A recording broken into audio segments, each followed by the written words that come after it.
If you like Casablanca, then you'll like Hold Back the Dawn from 1941. Charles Boyer is back again. This time, he's a European refugee who has made it to Mexico, but he really wants to go to the US. However, time doesn't seem to be on his side. An old girlfriend, played by Paulette Goddard, gets a green card by marrying an American on vacation in Mexico. Now, Boyer schemes to do the same and finds his ticket in a naive schoolteacher, played by Olivia de Havilland. He woos her, marries her, but then slowly falls in love with her.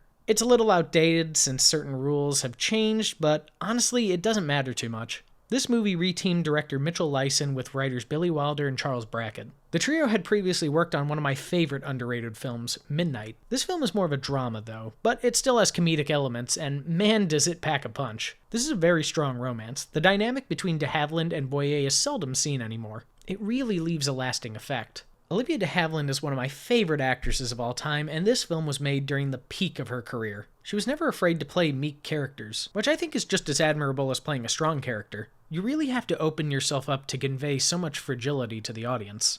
Like Arthur in my last review, you just love to see her happy. She actually reminds me of a lot of people I know when they finally find someone they've connected with. Now let's talk about Boyer. Man, what an arc. This is a brilliant role for him and impeccable casting. He is one of the most charming actors of his day, and I can't think of anyone who would have made this role better. When he's talking to de Havilland, you can almost see through his visage. There are enough subtleties to pick up on it, but you understand why de Havilland falls for him. As Boyer falls for de Havilland, he manages to become rather touching. You start to hope that de Havilland forgives him when she finds out, because it's a Hollywood movie from the 40s. Of course she's gonna find out. Again, this was written by Wilder and Brackett, so not only is it clever and witty, but it's fantastic handling moments that would normally come off as melodramatic. According to my research on Wilder, there was supposed to be a scene in the beginning where Boyer talks to a cockroach, emphasizing his loneliness, and getting across some exposition. Boyer hated the scene, so the director cut it. This enraged both Wilder and Brackett, and caused them to set out to have Wilder direct their scripts so it could come out just as they envisioned them. So if it wasn't for this film, we might not have had some of the best films of all time. There's lots of great framing of characters in this movie. It was a common device at the time, but honestly I've become numb to it. But when I notice it, it really sticks out to me. One shot that's always stuck with me is when Boyer looks at Olivia de Havilland through the rearview mirror of the bus. I think it's beautiful and conveys so much of what the characters are going through in the story. An interesting connection to Casablanca is actress Madeleine LeBeau. She's in this and Casablanca. In that film she played Yvonne, Rick's hookup who cries during the Les Marseilles sequence. She was also the last living cast member of that film, passing away in 2016. Another interesting piece of casting is Mitchell Leisen playing a director at Paramount. Yeah, I forgot to mention, the framing story takes place at Paramount Studios.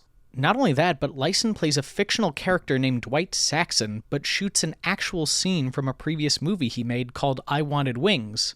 And the scene they actually shoot has Veronica Lake, who was in that scene. This was before she became super famous, by the way. But I always found this part bizarre, but I do like talking about it. The aspect of the refugees trying to escape to America definitely taps into some of the themes explored in Casablanca, not to mention the romance. So, if you like those parts in Casablanca, then I recommend you check out Hold Back the Dawn.